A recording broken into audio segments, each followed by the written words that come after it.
তাহলে দেখো মূলত আমরা এই যে নোটটা তোমাদের সাথে শেয়ার করেছিলাম, এটা মূলত 2023 সাল অবধি এখানে কি রয়েছে, 23 সালের টেটকে কেন্দ্র করেই আমরা কিন্তু এই নোটটা বানিয়েছিলাম। তো 23 সালের পরে 23 সালে তো পরীক্ষা হয়েছে, কিন্তু সেই 23 সালের প্রশ্নপত্রটা এখানে তোমরা পাবে না, সেটা আলাদাভাবে তোমাদেরকে সলভ করে দেওয়া হবে। 23 সালের আগে পর্যন্ত যতবার পশ্চিমবঙ্গে টেট হয়েছে সেই টেটগুলোর সম্পূর্ণ বিবরণ তোমরা এই নোটটাতে পাবে। কিসের বিবরণ পাবে আবার বলে দিই, সেটা হচ্ছে অনলি ফর গ্রামার, ইংলিশ গ্রামারের। কারো কাছে ইংলিশ গ্রামার বই থাকলে সে কিন্তু সামনে একটু নিয়ে রাখতে পারো, আরো বেশি পরিমাণে উপকৃত হবে। তাহলে দেখো সবার প্রথমে এই নোটটা অনুসারে আমরা জানি প্রত্যেকে এই যে টেটের সিলেবাসের মধ্যে আমাদের গ্রামার থেকে দুটো পার্ট থাকে, একটা হচ্ছে গিয়ে গ্রামার পার্ট এবং তার ভোকাবুলারি পার্ট। এখন এই গ্রামার এবং ভোকাবুলারি থেকে আমরা এটুকু এতদিনে বুঝে গেছি যে আমার 2 বা 3 নম্বরের প্রশ্ন এখান থেকে আসবে সর্বসা করলে, বা হাইয়েস্ট হতে পারে, হাইয়েস্ট হলে 4 নম্বরের প্রশ্ন আসতে পারে। তো এই নম্বরের জন্য গ্রামারের থেকে 2022 সালের যে পরীক্ষা হয়েছিল, 11ই ডিসেম্বর 2022 সালে পরীক্ষা হয়েছিল, এখানে লেখাও আছে ডেটটা। সেই পরীক্ষাতে মূলত যে প্রশ্নপত্র এসেছিল গ্রামার থেকে, দেখো সবার প্রথমে যে প্রশ্নটা এসেছিল সেটা কিন্তু দেখো, যা what abet as used in the passage, মানে আমাদের যে প্যাসেজটা দিয়েছিল সেই প্যাসেজ অর্থাৎ কম্প্রিহেনশনে অ্যাবেট শব্দটা কি হিসাবে ব্যবহৃত হয়েছে, অর্থাৎ the what abet used in the passage কি হিসাবে ব্যবহৃত হচ্ছে, মানে এটা সিনোনিম জানতে চেয়েছে এক কথায়। তাহলে দেখো একটা সিনোনিম এর উত্তর তুমি পাচ্ছ, বা সিনোনিমের একটা প্রশ্ন এখান থেকে তুমি পাবে। তাহলে 2022 সালের সবার প্রথমে আমরা দেখলাম সিনোনিম, এবং তারপর এবার এই প্রশ্নপত্রের এই নোটটার মধ্যে কিন্তু এটা সলভেশন আছে, মানে সলভ করে দেওয়া আছে। আমি সলভ প্রত্যেকটা নিয়ে আলোচনা করছি না, আমি প্রশ্নের ট্রেন বা ধরনটা নিয়ে আলোচনা করছি।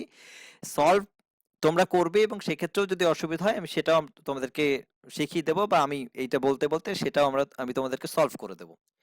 তাহলে সবার প্রথমে দেখো সিনোনিম থেকে প্রশ্ন আসছে, এবং তারপরেও প্রশ্নটা আসছে which of the following options come closest to the meaning of the word ennobled as used in the passage। এখানেও দেখো ক্লোজেস্ট মিনিং জানতে চেয়েছে, তার মানে সিনোনিম। তাহলে এখানেও সিনোনিম এসছে, সমার্থক শব্দ পরেরটা তো সিনোনিম এসছে, এবং তার পরেরটা তো সিনোনিম এসছে। তাহলে পরপর তিনখানা সিনোনিমের প্রশ্ন এসেছিল 2022 সালে, এবং এই 2022 সালের প্রশ্নপত্র টেটের এখন অবধি যতগুলো পরীক্ষা হয়েছে পশ্চিমবঙ্গে তার মধ্যে সব থেকে সহজ প্রশ্নপত্র এটাকেই তুমি ধরে নিতে পারো, অর্থাৎ 22 সালের প্রশ্নপত্র যথেষ্ট সহজ প্রশ্নপত্র করা হয়েছিল। এবং তারপরে আরেকটি 4 নম্বরের, মানে 4টেই গ্রামার এসেছিল টোটাল প্রশ্নপত্রটার মধ্যে। তারপরের প্রশ্নটা এসেছিল টেন্স থেকে।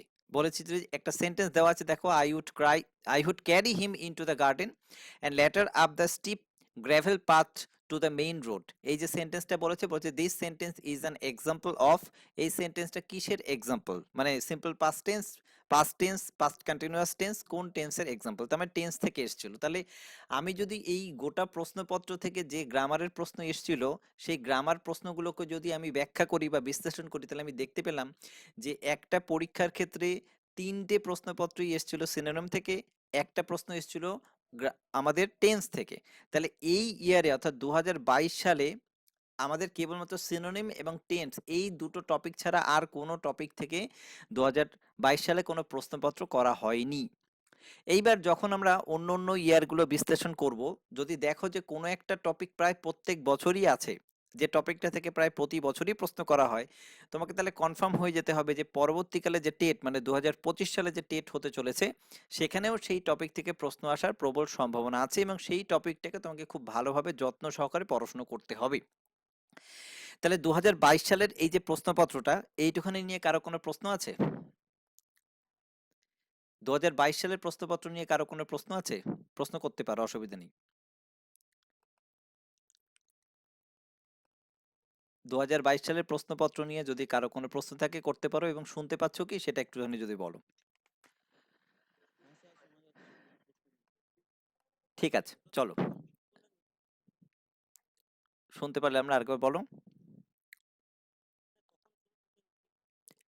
মিটিং নয়, পড়ানো, একটু আগে শুরু করলাম, শোনো এখান থেকেই শুনতে থাকো। তাহলে আমাদের 2022 সালে কেবল দুটো টপিক আমরা এখানে পেলাম, সেটা হচ্ছে সিনোনিম এবং তার সঙ্গে পেলাম হচ্ছে টেন্স থেকে। এইবার এখান থেকে আমি একটা কথা বলতে পারি, এই গ্রামার পোর্শনটা কিন্তু টিচার কতটুকু হেল্প করবে, টিচারের হেল্পের থেকেও তোমাদের এই গ্রামারের এই যে অংশগুলো থেকে তোমাদের মারাত্মক লেভেল ভাবে নিজেকেই প্রিপারেশনটা নিতে হবে। এবং সেক্ষেত্রে তোমাদের এই টেন্স যে চ্যাপ্টারটা আছে, এটা একদমই একটা বাচ্চাদের চ্যাপ্টার, মানে বলা যেতে পারে, কারণ এটা তো বেসিক চ্যাপ্টার। এইটা কিন্তু প্রত্যেকেই ভীষণ পরিমাণে ভালোভাবে পড়বে, মানে প্রত্যেককেই পড়তে হবেই। পরীক্ষা দিতে যাওয়ার আগে হোক বা পরীক্ষা দিতে যাচ্ছ যেহেতু, তাই পড়তে হবে। কারণ এই টপিকটা থেকে সরাসরি প্রশ্ন না আসলেও এখান থেকে ঘুরিয়ে ফিরিয়ে নানা ধরনের প্রশ্নপত্র কিন্তু আসে। তাহলে আমরা টেন্স টপিকটাকে ইম্পর্টেন্টের লিস্টের মধ্যে রাখছি। আমি একটা খাতা পেন নিতে বলেছিলাম প্রত্যেককে, সেখানে লিখে রাখো যে টেন্সটা আমাকে পড়তেই হচ্ছে, এবং তার নিচে লিখে রাখো সিনোনিম টপিকটা আমাকে পড়তেই হচ্ছে, কারণ এই দুটো টপিক থেকে সাধারণত প্রত্যেকবারই প্রশ্ন এসছিল বা আসতে পারে।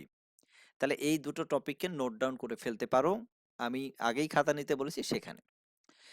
2017 সালের যে প্রশ্নপত্র এখানে টেটের, এই প্রশ্নপত্র ছিল পশ্চিমবঙ্গে যে কটা টেট পরীক্ষা আজ অব্দি হয়েছে সব থেকে কঠিন প্রশ্নপত্র, এবং এই 2017 সালের প্রশ্নে খুব কম সংখ্যক ছাত্রছাত্রী পাশ করেছিল।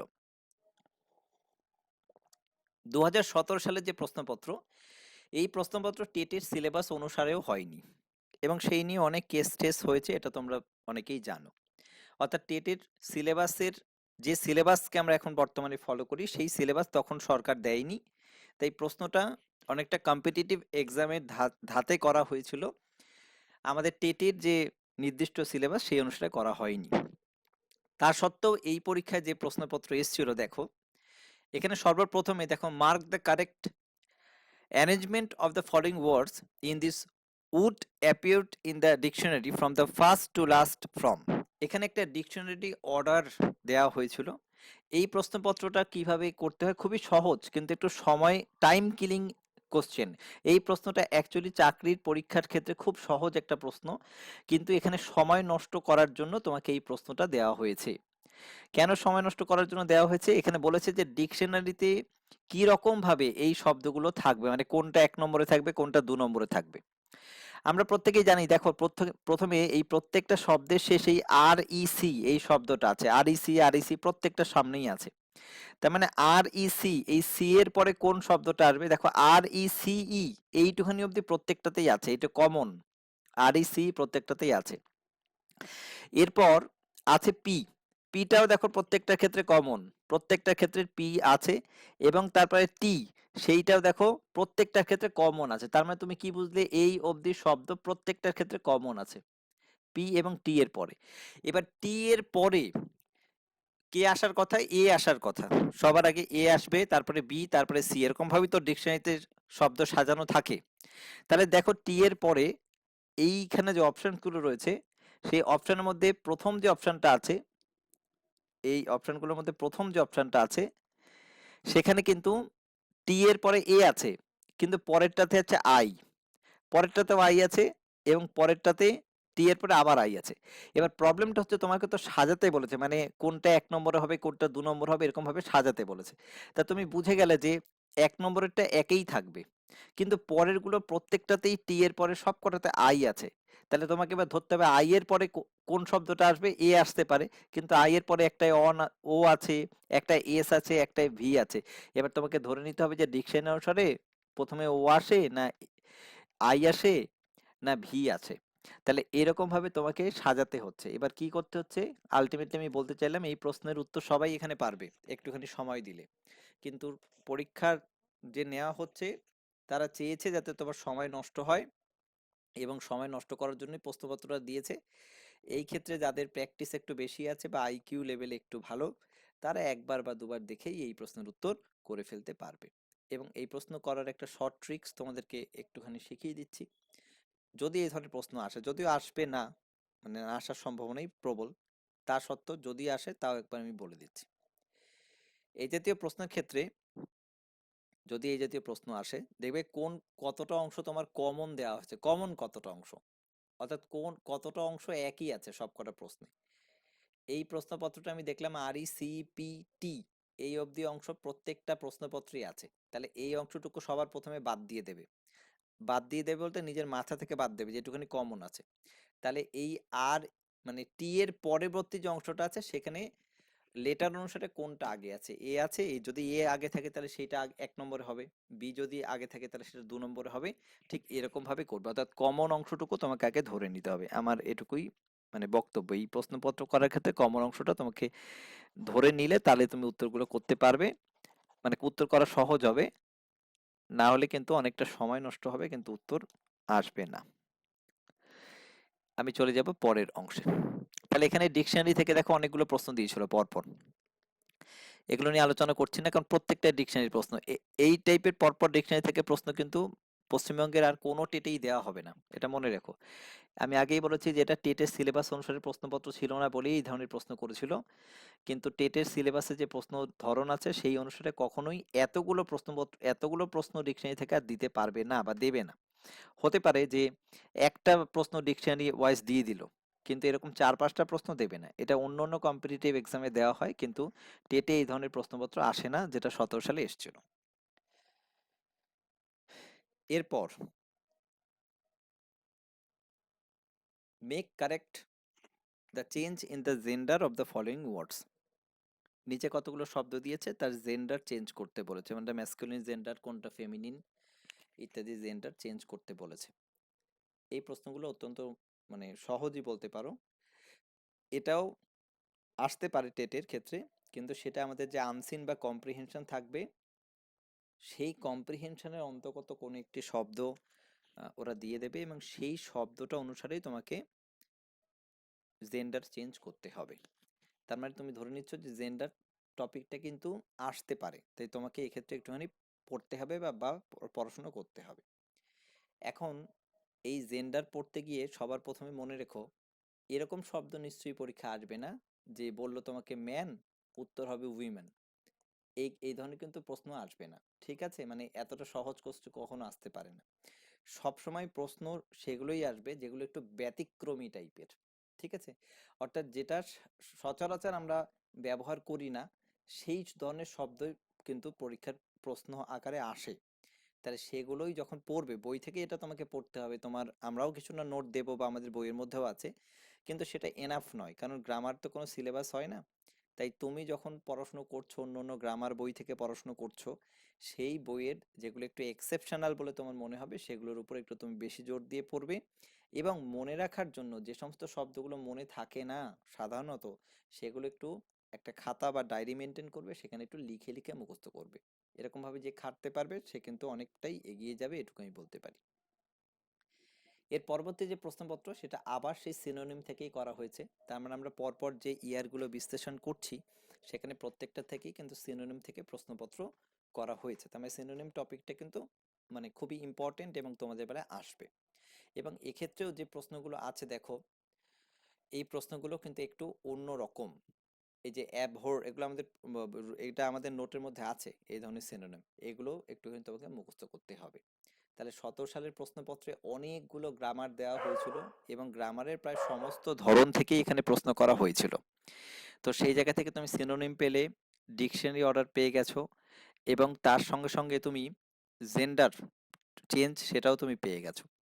এবং পরের যে প্রশ্ন করা হয়েছে সেখানে করা হয়েছে ভার্ব থেকে, অর্থাৎ ভার্বের সঠিক ফর্ম বা রূপ বসিয়ে শূন্যস্থান পূরণ করতে হবে, সেটাও তোমাকে এখানে দিয়েছে। দেখো এই যে ইফ আই, এখানে এম ওয়াজ ওয়ার কোনটা হবে, এটা তো আমাদের শিখেছিলাম যে সাব কি, যখন কোনো যেটা আমরা হতে পারবো না অথচ সেটা হতে চাইছি, এরকম অর্থে কি হয়, ভার্বের বিপরীত রূপটা বসে, আই এর সঙ্গে ওয়াজ বসে, কিন্তু যেহেতু বলেছে if I dash a bird, অর্থাৎ আমি যদি একটা পাখি হতাম, আমি তো পাখি হতে পারবো না, তাই এখানে সবসময় ওয়্যার হবে।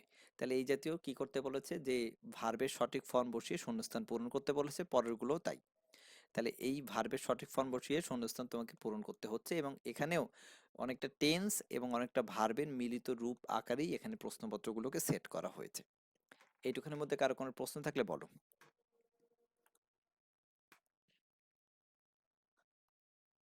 আমি যতটা বললাম তার মধ্যে থেকে যদি কারো কোনো প্রশ্ন থাকে বলো। শুনতে পাচ্ছ তো প্রত্যেকে? ওকে ওকে, ঠিক আছে, কার্তিক মিউট করে নাও।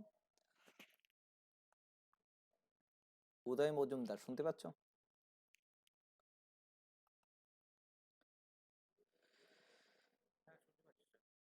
ওকে ওকে ওকে, ঠিক আছে। নেক্সট দেখো, পরের যে প্রশ্নপত্র করা হয়েছে স্পেলিং টেস্ট, অর্থাৎ কোনটাই বানানগুলোর মধ্যে সঠিক সেটা তোমাকে নিতে হবে, খুঁজে বের করতে হবে। 4টে অপশনের মধ্যে 3টেই ভুল, একটা ঠিক। এখানেও দেখো যে বানানগুলো দেওয়া হয়েছে প্রত্যেকটাই এক্সেপশনাল বানান। যেমন ধরো কমিটি বানান কি, সিও ডবল এম তারপর আই ডবল টি আছে। এই যে ডবল এম ব্যবহৃত হচ্ছে প্লাস ডবল টি ব্যবহৃত হচ্ছে, এটা কিন্তু একটু এক্সেপশনাল কেস। তাহলে এই জাতীয় বানানগুলোই তোমাকে একটু এমফাসাইজ করে পড়তে হবে। যদিও এই প্রশ্ন আসার সম্ভাবনা খুবই কম টেটে, এগুলো 17 সালেই এসেছিল, তা সত্ত্বেও আমি তোমাদের দেখিয়ে দিচ্ছি, কারণ ঠিক নেই, যদি কখনো আসে তোমাদেরকে এইগুলোই একটু মনে রাখতে হবে। দেখো এখানে ওই যে অ্যাসিমিলেট এই শব্দগুলো কোনটা সঠিক সঠিক বানান, এবং প্রত্যেকটাই প্রায় নিয়ারেস্ট ভুল দেওয়া থাকে, সেগুলো তোমাকে খুঁজে বের করতে হবে বা দেখতে হবে। অর্থাৎ আমরা দেখলাম এখান থেকে স্পেলিং টেস্ট কিন্তু দেখতে হবে এবং সেখানে এক্সেপশনাল গুলোই দেখতে হবে। এরর কারেকশন এসেছিল 4টে, একটা সেন্টেন্সের 4টে টুকরো করে দেওয়া হয়েছে, তার মধ্যে যে টুকরোটায় ভুল আছে সেটা তোমাকে আইডেন্টিফাই করতে হবে। এগুলো তোমাদেরকে অবশ্যই আমি শেখাবো, এবং এই এরর কারেকশনটা তোমাকে একটু দেখে যেতে হবে। এবং মেক কারেক্ট অ্যাপ্রোপ্রিয়েট প্রিপোজিশন, এটাও মোস্ট ইম্পর্টেন্ট, প্রতি বছরই প্রায় প্রিপোজিশন আসে, এটাও কিন্তু তোমাকে দেখে যেতে হবে। তাহলে এই 2017 সালের যে প্রশ্নপত্রটা, মানে সেখানে গ্রামারটা যদি বিশ্লেষণ করা যায়, তাহলে গ্রামার থেকে প্রায় 11টা টপিক থেকে এখানে প্রশ্নপত্র করা হয়েছিল। এখানে আমি কনক্লুশন টেনে দিয়েছি 17 সালে কোথায় কোন কোন টপিক থেকে প্রশ্নপত্র এসেছিল।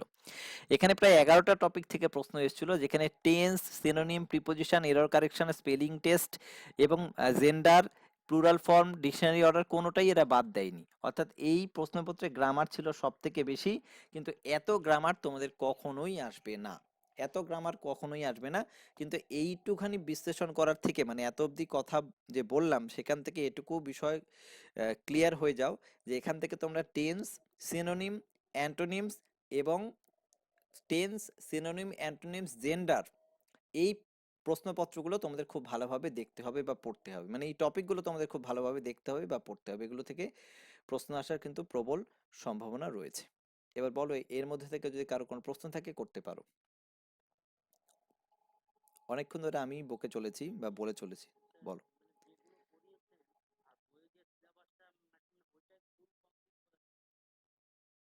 ওটা যদি ফুল কমপ্লিট করে যেতে পারো তাতেই হবে। ঠিক আছে, হুম।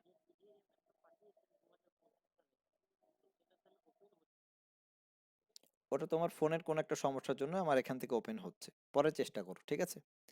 পড়ার নিয়ে যদি কারো কোনো প্রশ্ন থাকে সেটা করো, পড়ার বিষয়ে যদি প্রশ্ন থাকে সেটা করো। মিউট করে নাও কার্তিক, মিউট করে নাও, পড়া বিষয়ে যদি কোনো প্রশ্ন থাকে তাহলে করো। আর কার কোনো প্রশ্ন শুনতে পাচ্ছ?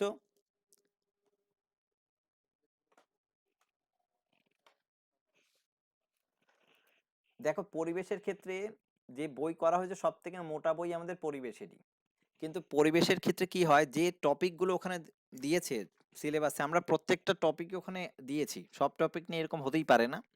কিন্তু বিষয়টা হচ্ছে আমরা যেটুকু দিয়েছি ওটা মানেই একেবারে চূড়ান্ত লেভেল, ওইটুখানি করলেই তোমার হয়ে যাবে এরকমটা নয়।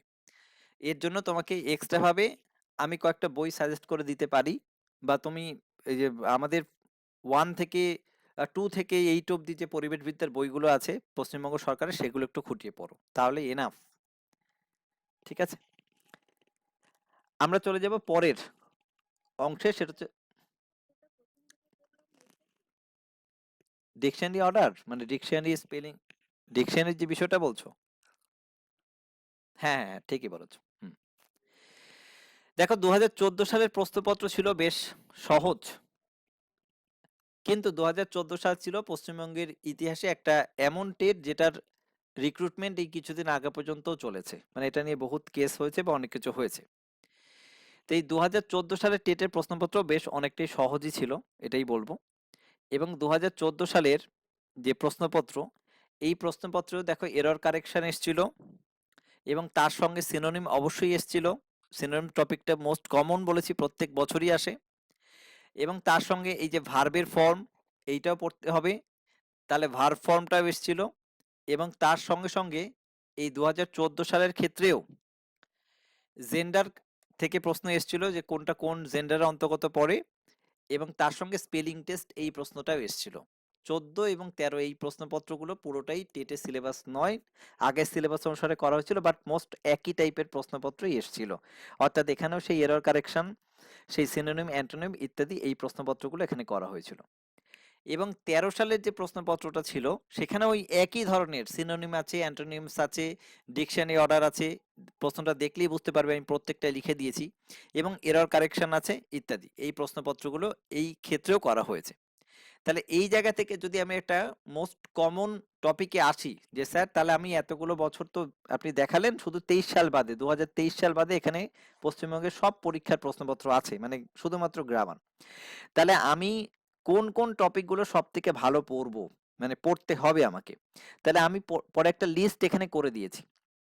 এই লিস্ট অনুসারে যে কটা টপিক এখানে আছে, তুমি যদি সেই কটা টপিক ভালো করে পড়ে যাও, তুমি প্রশ্ন এখানে কমন পাবেই পাবে।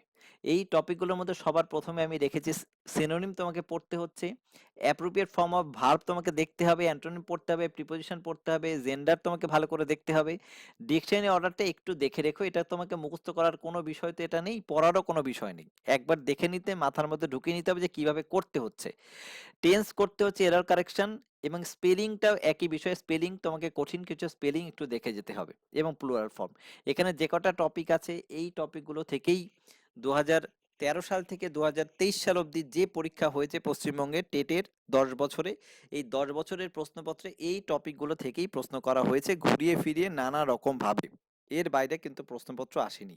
তাহলে গ্রামারের একটা 12 অবধি গ্রামারের অনেক সিলেবাস থাকে, সেই সিলেবাসের মধ্যেও যে টপিকগুলো আমি তোমাদেরকে শেষে কমন সাজেশনস বলে লিখে দিয়েছি, এই অংশগুলোই তোমরা খুব ভালোভাবে পড়বে। আমি কেন তোমাদেরকে, এটা সাধারণত কোর্স পুরো কমপ্লিট হয়ে যাওয়ার পরে আমরা করাই, একটু আগে দেখিয়ে দিলাম কারণ তোমাদের তো সিলেবাস শেষের পথে, তোমরা এই টপিকগুলোকে একটু গ্রামারের বই থেকে বারবার করে পড়ে যাবে। এবার তুমি যদি ভাবো যে এই প্রত্যেকটা টপিক টিচার করিয়ে দেবেন, আমি তো অনেকগুলো টপিক করিয়ে দিয়েছি, কিন্তু এর মধ্যে অনেকগুলো টপিক আছে যে টপিকগুলো টিচারের কিচ্ছু করার নেই। যেমন ধরো gender, appropriate preposition, dictionary order, spelling test, synonym, antonyms, এগুলো কোনো টিচার কিছু করতে পারবে না। এগুলো অনেকটাই মুখস্থ বিদ্যার উপরে, এবং অনেকটাই বুঝে বুঝে তোমাকেই পড়ে নিতে হবে। টিচার শুধু সঠিক ভাবে বলে দিতে পারে যে তুমি কিভাবে মুখস্থ করতে পারো বা কিভাবে পড়তে পারো ইত্যাদি, এর বাইরে টিচারের ভূমিকা এই সমস্ত টপিকগুলোর ক্ষেত্রে নেই। এবার ওভারঅল এইটুখানের মধ্যে যদি কোনো প্রশ্ন থাকে বলো, তারপর আমরা চলে যাব আজকের একটা মক টেস্টের প্রশ্নপত্র সলভ করব সেখানে। ওভারঅল কারো যদি কোনো প্রশ্ন থাকে বলো। আছে কারো কোনো প্রশ্ন, শুনতে পাচ্ছ?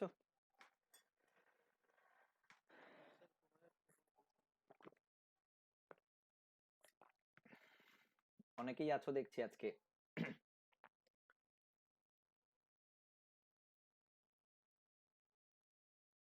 শাহজাহান এসকে, শুনতে পাচ্ছ? প্রশান্ত, শোনা যাচ্ছে? মৌমিতা প্রধান, অনেকদিন পরে দেখছি এদেরকে। হ্যাঁ, হাফিজুর রহমানও ক্লাস করছো। দেবরূপা, পড়াশোনা করছো? ওকে, আশা মাহাতো, শুনতে পাচ্ছ?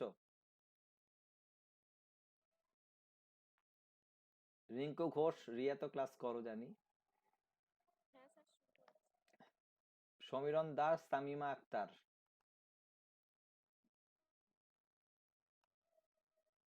শোনা যাচ্ছে তাই তো? ওকে, বেশ, ঠিক আছে। এইবার তাহলে এই এই যে নোটটা যেটা এতক্ষণ ধরে তোমাদেরকে বললাম, এটা মূলত কিন্তু কোনো পড়ার বিষয়ে এতক্ষণ ধরে আলোচনাই করিনি। এতক্ষণ ধরে কি কি ধরনের প্রশ্ন আসার সম্ভাবনা থাকে বা আসতে পারে সেটা নিয়ে আলোচনা করেছি। এবার আমরা আজকের যে ক্লাস সেই পড়ার মধ্যে আসবো। আমি তোমাদেরকে একটা প্রশ্নপত্রের সেট দেব, মক টেস্ট 7 বলে, ঠিক আছে? এই মক টেস্ট 7 এর তোমরা প্রত্যেকেই জানো যে দুটো করে কম্প্রিহেনশন থাকে, অর্থাৎ তোমাদের এটা 7 নম্বর মক টেস্ট নেওয়া হচ্ছে ইংলিশের ক্ষেত্রে। আগে 6 নম্বর মক টেস্ট আমি নিয়েছি। তোমাদের একমাত্র ব্যাচ যে ব্যাচে এতগুলো মক টেস্ট ইংলিশের হচ্ছে, সাধারণত তোমাদের 5টা মক টেস্ট হওয়ার কথা। কারণ তোমাদের 6 মাসের কোর্স, প্রতি মাসে একটা করে হয়। প্রথম মাসের শেষের দিকে যেহেতু পরীক্ষা হয় 5টা বা 6টা মক টেস্ট হওয়ার কথা, সেখানে 6টা তো পেরিয়ে গেছে, 7 নম্বর আরো 3টে পরীক্ষা তোমাদের নেব, 10টা পরীক্ষা তোমাদেরকে নেব এই ব্যাচে। তো তোমাদের যে পরীক্ষাটা হলো না, তো তোমরা লাভবানই হয়েছো, কোনো অসুবিধা তোমাদের কিছু হয়েছে বলে আমার মনে হচ্ছে না। এবার এই প্রশ্নপত্রটার আমি একটা কম্প্রিহেনশন তোমাদেরকে আরেকবার, যারা অনেক দিন ধরে প্র্যাকটিস করছো না বা প্র্যাকটিসের বাইরে আছো, তাদের জন্য পড়িয়ে পড়িয়ে সলভ করে দেব, বা আমি পড়বো তোমরা সলভ করবে। আমি নোটটা অলরেডি অনেকগুলো গ্রুপে দিয়েছি, বাকি গ্রুপেও পেয়ে যাবে এক্ষুনি। আর বাদ বাকি যে পোর্শনটা এই প্রশ্নপত্রে যেটা থাকবে, সেটা আজকে ক্লাস হয়ে যাওয়ার পর আজকে কিংবা কালকের মধ্যে তোমরা নিজেরাই সলভ করে ফেলবে। এই প্রশ্নপত্রটার ক্ষেত্রে, যে প্রশ্নপত্রটা আমি তোমাদের সাথে শেয়ার করব, এই প্রশ্নপত্রটার ক্ষেত্রে আমি তোমাদের একটা কম্প্রিহেনশন এবং তার সাথে পেডাগজি পোর্শনটা সলভ করে দিচ্ছি বা সলভ করে দেব।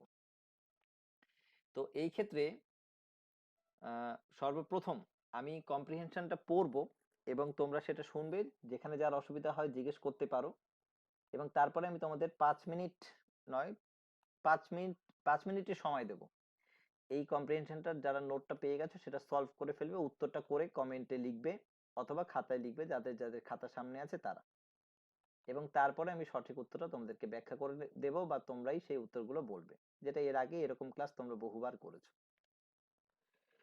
আমাদের এই কম্প্রিহেনশন তো আছে দুটো, এটাও কিন্তু টেটের একটা প্রশ্নপত্র, বিগত যে টেট সেই টেটেরই একটা প্রশ্নপত্র, ঠিক আছে? এই প্রশ্নপত্রে কম্প্রিহেনশনের ক্ষেত্রে আমাদের যে সেকেন্ড কম্প্রিহেনশনটা আছে, প্রথমেটা ছোট একটা কম্প্রিহেনশন আছে, এটা তোমরা করবে, আমি বড় যেটা কম্প্রিহেনশন সেটাই করে দিচ্ছি তোমাদেরকে। এই কম্প্রিহেনশনটা মূলত দেওয়া হয়েছে যে ডিসিপ্লিন নিয়ে, অর্থাৎ নিয়ম শৃঙ্খলা নিয়ে এই কম্প্রিহেনশনটা রয়েছে। তো দেখি কি বলেছে এখানে, দেখো কি বলেছে। Discipline is utmost important in student life. এটা জানো প্রত্যেকেই যে ডিসিপ্লিন বা নিয়ম শৃঙ্খলা বোধ প্রত্যেকটা ছাত্র বা ছাত্রীর জীবনের ক্ষেত্রে খুবই গুরুত্বপূর্ণ।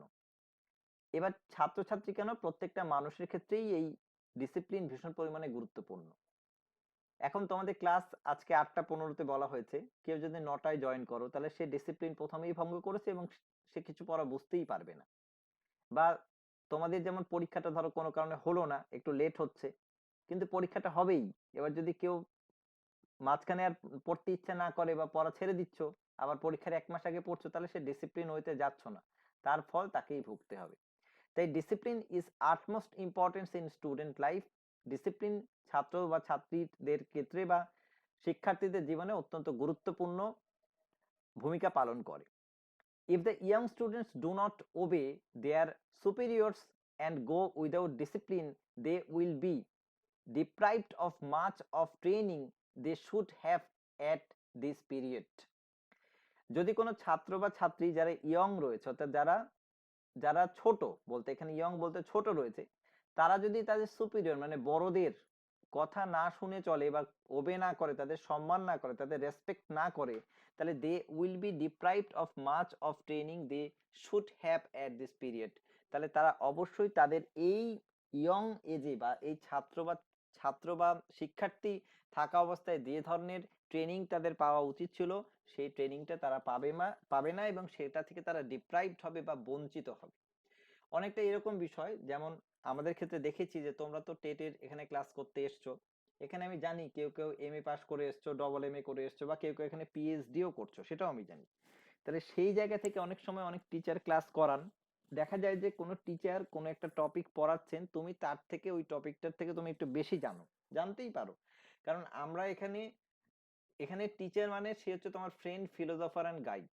এবার অনেক ছাত্র বা ছাত্রী থাকে যারা সেই টিচারের ঊর্ধ্বে যাওয়ার চেষ্টা করে, সে ভাবে যে আমি তার থেকে হয়তো বেশি জানি, অনেক জ্ঞান দেওয়ার শুরু করে, কিন্তু দেখা যায় যে হয়তো ছাত্র বা ছাত্রীটা ওই টপিকটাতে তার অনেক জ্ঞান রয়েছে, কিন্তু টিচারের ওভারঅল বিষয়ে জ্ঞান রয়েছে। তাহলে সেই জায়গা থেকে সে যদি ওই টিচারকে রেসপেক্ট না করে, সে যদি তার কথা সঠিকভাবে না শোনে, তাহলে সে তার জ্ঞান অর্জন করা থেকে সবসময় ডিপ্রাইভড হবে বা বঞ্চিত হবে। And in future they will never be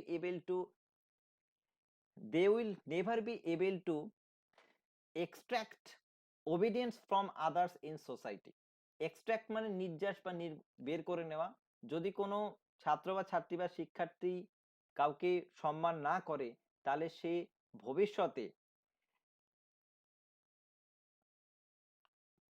যদি কোনো ছাত্র বা ছাত্রী they will never be able to extract obedience from others in the society, তাহলে সে কখনোই, সে যখন বড় হবে, সেই ইয়ং ছাত্রছাত্রী যখন বড় হবে, সে কখনোই সোসাইটির অন্য মানুষদের কাছ থেকে আর সম্মান অর্জন করতে পারবে না।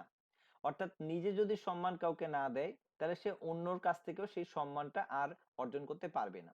বিষয়টা এরকম যে আমরা দেখো বা অনেক ক্ষেত্রে কি হয়, আমরা স্কুলে বা কলেজে দেখেছি, বা স্কুল কলেজ কেন, তোমরা যে পাড়ায় বা কোচিং এ যখন পড়াশোনা করছো দেখেছো, কিছু মানুষ থাকে যে যাদের পার্সোনালিটি থাকে এমন যে তুমি অনায়াসেই তাকে একটা প্রণাম করে ফেলো বা তাকে সম্মান দেখাও বা তার প্রতি একটা রেসপেক্ট তোমার চলে আসে। আবার কিছু টিচার আছে যাকে দেখলেই তোমার গালাগালি করতে ইচ্ছা করে।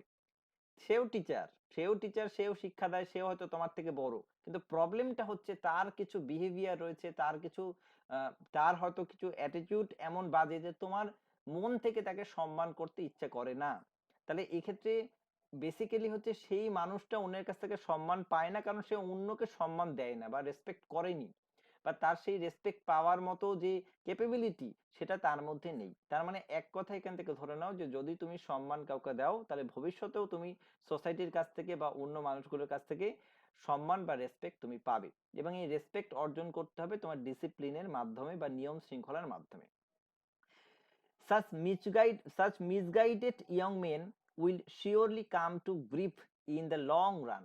যারা এই মুহূর্তে এই রকম মিসগাইডেড হচ্ছে, অর্থাৎ অন্যকে ডিসিপ্লিন, নিজে ডিসিপ্লিন জানে না বলে অন্যকে সম্মান দিচ্ছে না বা ডিসিপ্লিন লাইফ লিড করছে না, সে অবশ্যই ভবিষ্যতে কি করবে, অনেক কষ্ট পাবে, অনেক দুঃখ কষ্টের মধ্যে থেকে যাবে।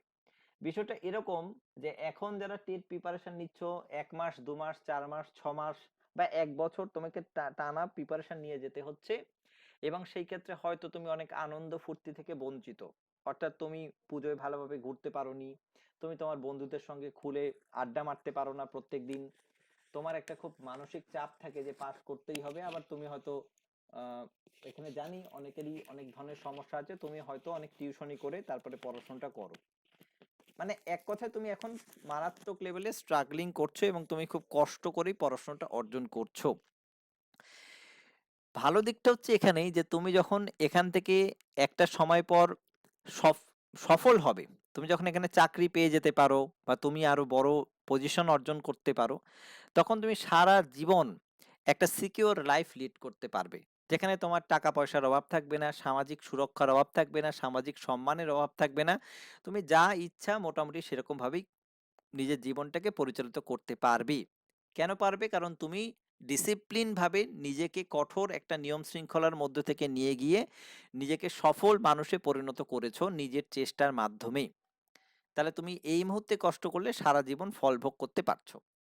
উল্টোটা ভাবো, কোনো ছেলে বা মেয়ে এখন উচ্ছৃঙ্খল জীবন যাপন করছে, এখন প্রচুর আনন্দ করছে, ফুর্তি করছে, পার্টিতে যাচ্ছে, শপিং মলে যাচ্ছে, ঘুরছে ফিরছে, মজা করছে, তারা এখন এগুলো করে যে সময়টা নষ্ট করে ফেলছে, তারা যদি সঠিকভাবে দাঁড়াতে না পারে নিজের পায়ে, তাহলে সে তার সারা জীবন কষ্ট পেতেই হবে। তাহলে এই জন্য সবসময় কি করতে হবে, যে যেটা শর্ট, অর্থাৎ এই মুহূর্তে আমি কষ্ট করব বা সারা জীবন ফল ভোগ করব, সেইটাই মানুষ বেছে নেয়। এখন যদি আমাকে প্রশ্ন করো বা নিজেরাও জানো যে স্যার অনেককে আমরা দেখেছি যারা 6 বছর 7 বছর বা 10 বছর ধরে একটা গভর্নমেন্ট সার্ভিসের জন্য প্রিপারেশন নিয়েই চলেছে, কষ্ট করেই চলেছে। এটা কেন? তার কারণ প্রত্যেকেই এখানে, তোমরাও জানো আমিও জানি, যে একবার গভর্নমেন্ট সার্ভিস পেয়ে গেলে তারপরে আর কি, তুমি কাজ করো আর না করো, তোমার মোটামুটি ভাবে চাকরি যাওয়ার সম্ভাবনা নেই বললেই চলে, যদি না তুমি কোনো ধরনের অন্যায় কাজ করো। আর কি হয়, তুমি কাজ না করলেও তোমার ঠিক সময় মতো তোমার টাকাটা তোমার অ্যাকাউন্টে ক্রেডিট হয়ে যাবে। এটা হচ্ছে কি সরকারি চাকরির মজা।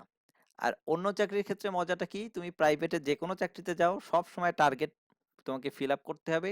এই মাসে টার্গেট তুমি যদি ফুলফিল না করতে পেরেছো, পরের মাসে তোমাকে রিজার্ভ বেঞ্চে পাঠিয়ে দেবে, তার পরের মাসে তোমাকে বাইরে বের করে দেবে, এবং যখন তখন তোমার চাকরি চলে যাবে। একটা ইনসিকিউর লাইফ তোমাকে সব সময় সারা জীবন ধরে তাড়া করে বেড়াবে।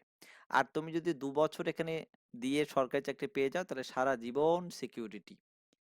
আর মানুষজন গালাগালি করতে পারে যে কিছুই তো করিস না, টাকা পাস, এটা হতে পারে, কিন্তু তুমি সিকিউর থাকবে।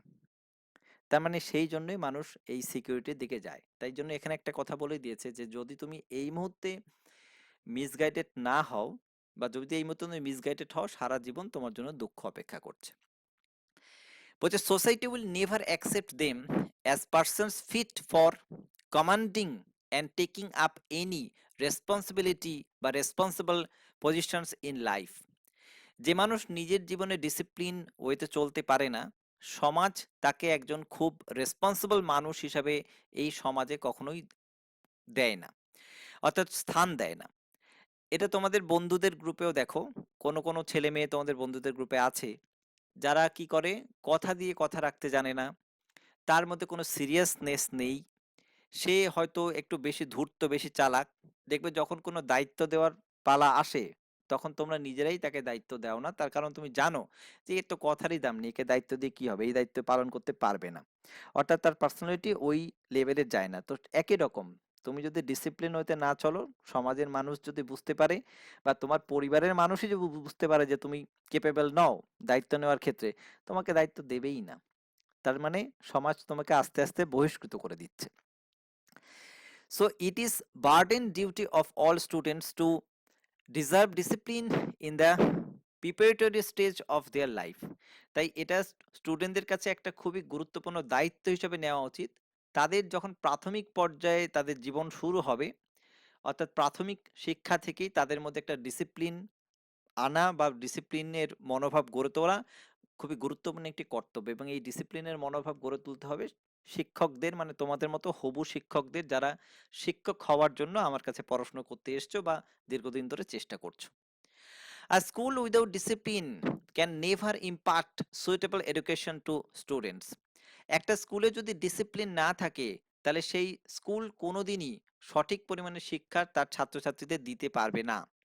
স্কুলকে সবার আগে ডিসিপ্লিন হতে হবে, টিচারদের আগে ডিসিপ্লিন হতে হবে, সঠিক সময়ে স্কুল শুরু করতে হবে, সঠিক সময় পর্যন্ত পড়াতে হবে, এবং নির্দিষ্ট পিরিয়ড অনুসারে পড়াতে হবে। এবং যদি পুরোটাই স্কুল ডিসিপ্লিন বা ম্যানেজমেন্ট যদি ঠিক থাকে, সেই স্কুল সব থেকে ভালো হবে। তোমরা অনেক সময় খবরে দেখতে পেয়েছো যে সরকারি স্কুল, হয়তো প্রাইমারি স্কুল, সেখানে ভর্তির জন্য লাইন পড়ে যাচ্ছে, অনেক দিন আগে থেকে নাম লিখিয়ে রাখছে। সব স্কুলে না, তুমি দু ধরনের স্কুল পশ্চিমবঙ্গে দেখতে পাবে। তোমার পাশের স্কুল, যেটা তুমি হয়তো খিচুড়ি স্কুল নাম দিয়েছো, যে সেখানে কেউ পড়াশোনা করতে যায় না, খিচুড়ি খেতে যায়, ওই বাটি নিয়ে যায়, খাওয়া দাওয়া হয়ে যায়, বাড়ি চলে যায়, অর্থাৎ পড়াশোনা হয় না তোমার। তার মানে ওই স্কুলটার প্রতি তোমার ইমপ্রেশন কি, ওই স্কুলে কোনো পড়াশোনাই হয় না, টিচারগুলো ফাঁকিবাজ, শুধু মায়না নেওয়ার জন্য আসে এবং খিচুড়ি খাইয়ে বাড়ি পাঠিয়ে দেয় বাচ্চাগুলোকে। এই ধরনের স্কুলও আছে। আবার তুমি এমনও স্কুল পাবে যে স্কুলে ভর্তি হওয়ার জন্য আগে থেকে অভিভাবকরা লাইন দিয়ে থাকে, ভোর 5টার সময়ও লাইন দেয়, এখন তো ভর্তি চলছে স্কুলে।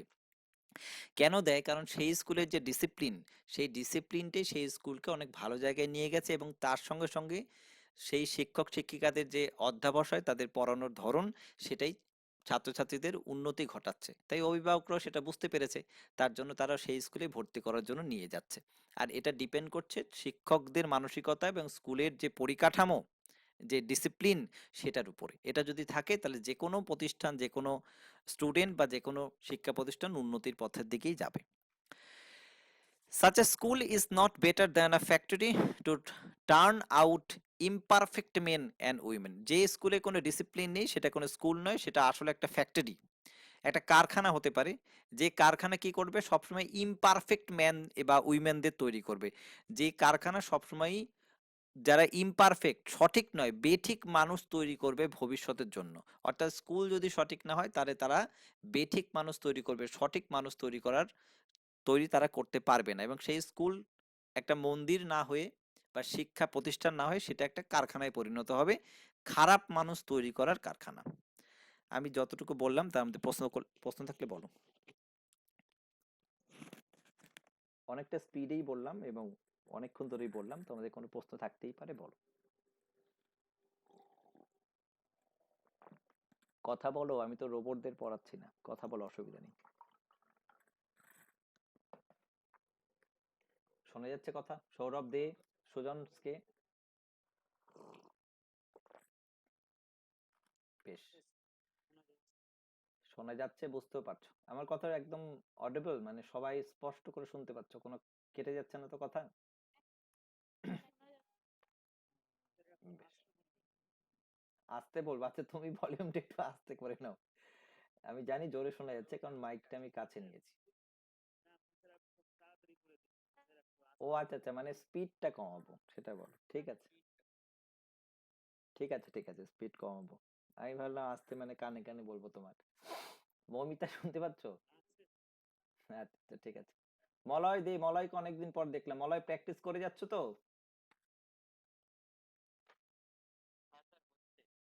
হ্যাঁ প্র্যাকটিস করে যাও, তোমার নামের সমস্ত টিচার মানে অনেক টিচারই সুখ্যাতি করেছে, সেই জন্যই জানি। এখানে তোমরা পড়তে পারো অনলাইনে, অনেক ইনস্টিটিউশনই অনলাইনে পড়ায় এখন, কিন্তু বিশ্বাস করো আমাদের টিচারদের মধ্যে তোমাদেরকে নিয়ে আলোচনা হয়, মানে কোন স্টুডেন্টটা প্রতিদিন ক্লাস করে, কোনটা কে একটু পড়াশোনা পারে, বা কার বিহেভিয়ার খুব ভালো, কার ব্যবহার খুব খারাপ, এগুলো সবই আলোচনা মোটামুটি হয়। সেই যে জায়গা থেকে তোমাদের বেশ কিছু জন ছাত্রছাত্রীর ইমপ্রেশন আমাদের মধ্যে আছে, সে যে ব্যাচেই থাকো না কেন মোটামুটি ভাবে আমরা মনে রেখেছি বা মনে রাখবো ভবিষ্যতেও।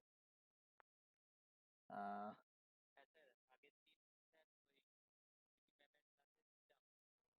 হুম।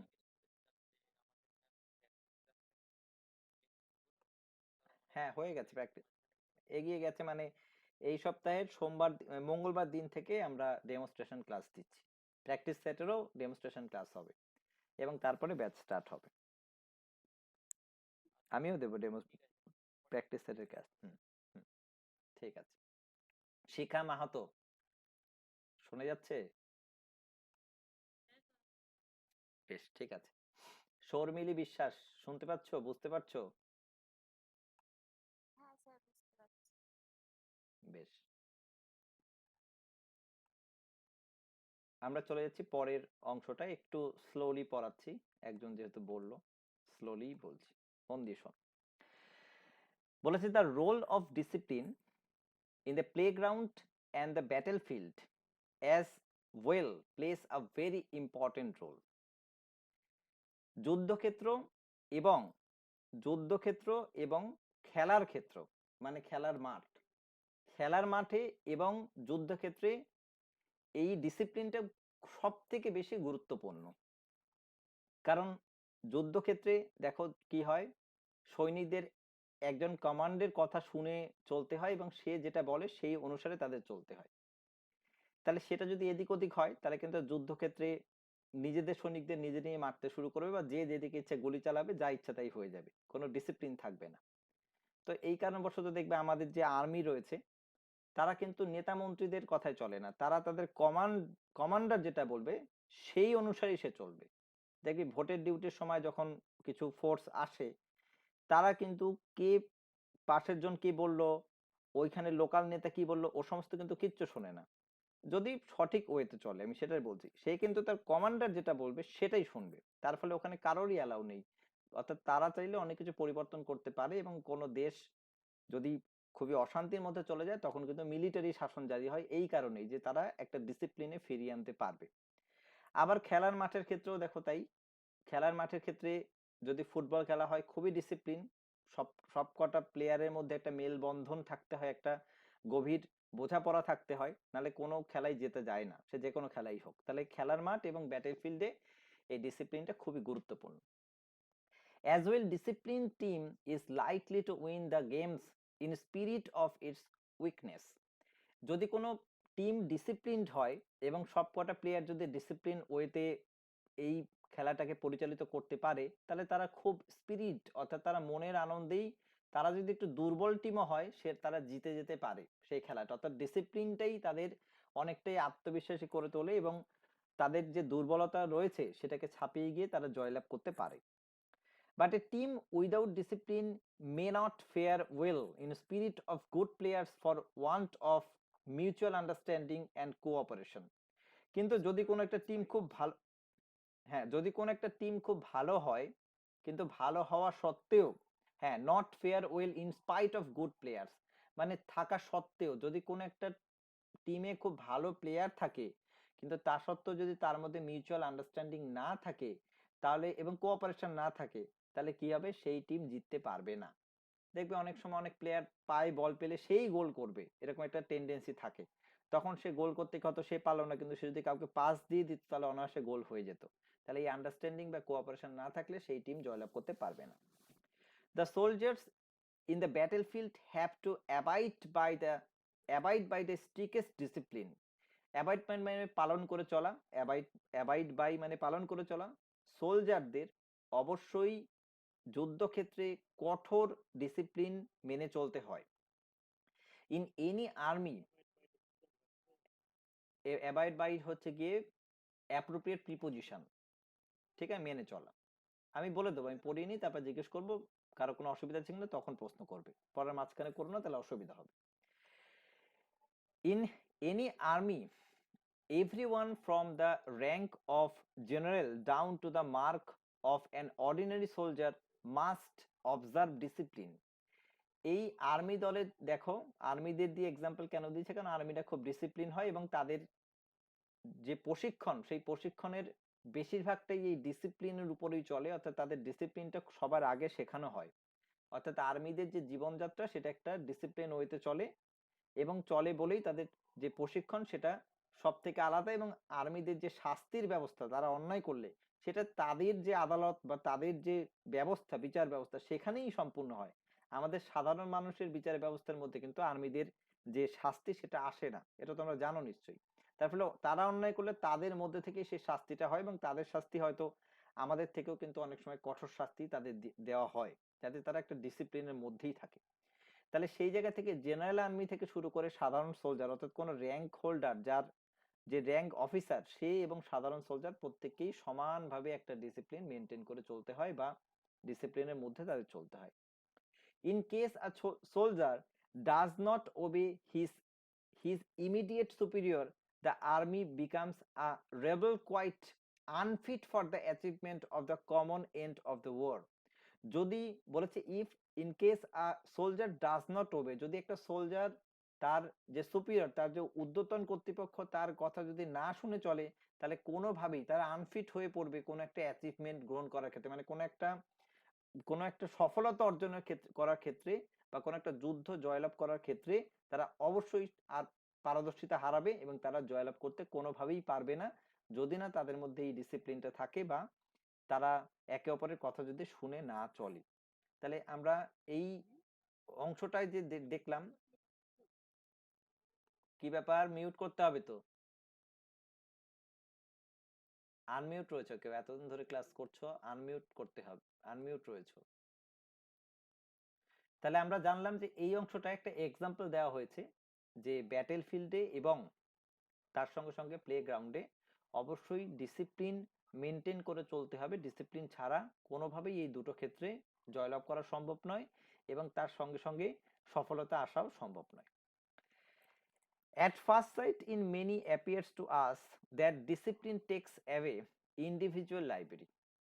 এবং প্রাথমিক পর্যায়ে যদি দেখো, এটা আমাদের কাছে একটা, আমরা ধরতে পেরে যাব যে ডিসিপ্লিনটা হচ্ছে কোনো একটা মানুষের ইন্ডিভিজুয়াল লিবার্টি, লিবার্টি মানে কিন্তু স্বাধীনতা।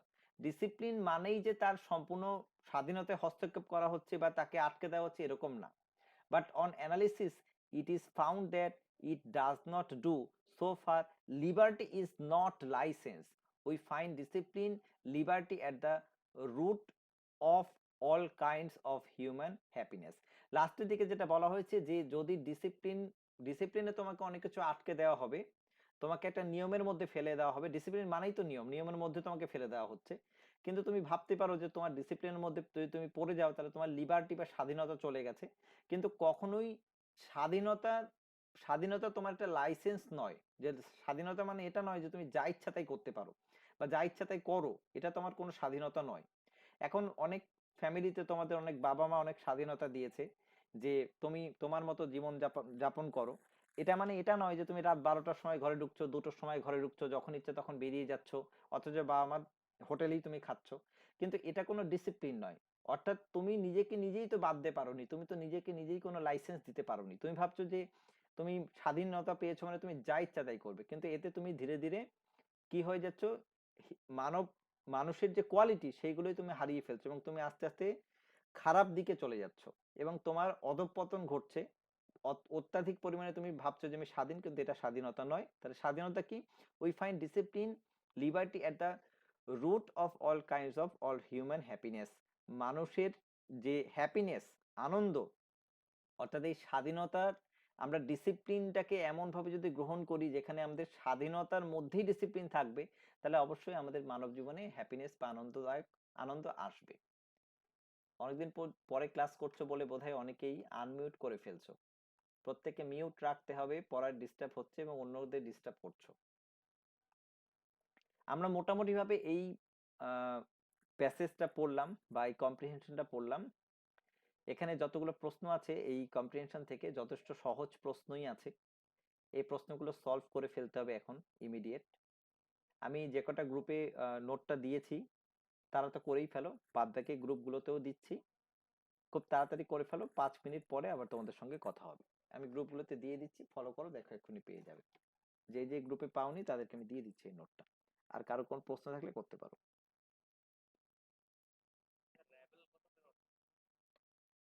জয়লাভ করা হতে পারে বা কোনো কিছু অধিগ্রহণ করা হতে পারে।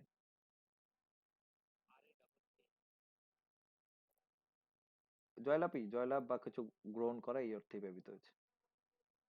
20 নম্বর গ্রুপে বোধহয় নোটটা দেওয়া হয়নি।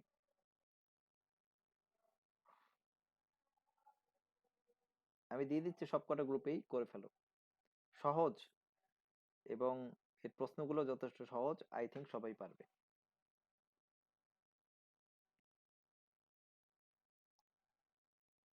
করে ফেলো, 5 মিনিট পরে আবার তোমাদের সাথে কথা হবে। দিয়ে দিচ্ছি এক্ষুনি, যে কটা গ্রুপে দেওয়া হয়নি সব কটা গ্রুপে দিয়ে দিচ্ছি।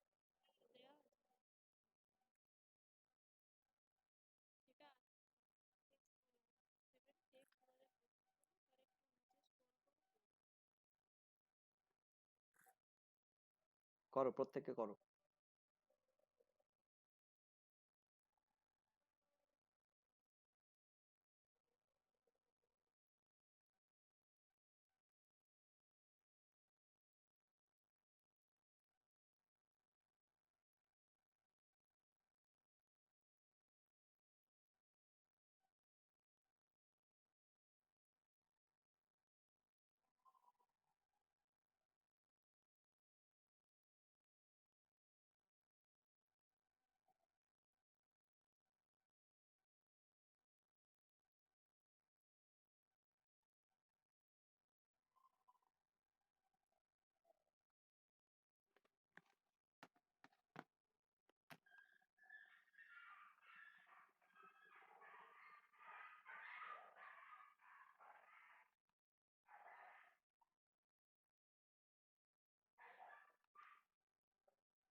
হ্যাঁ 75 অবধি করো, বাকিটা আমি বুঝিয়ে দেবো।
আশা করি প্রত্যেকের হয়ে গেছে।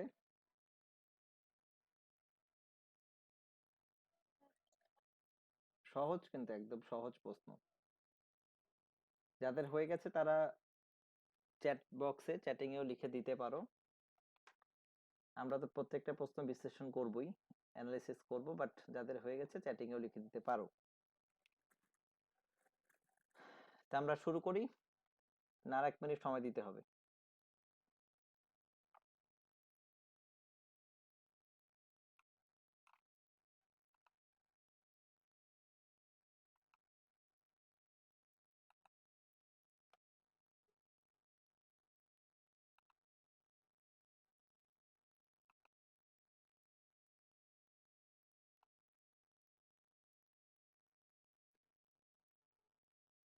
অনুরূপা খান হয়ে গেছে।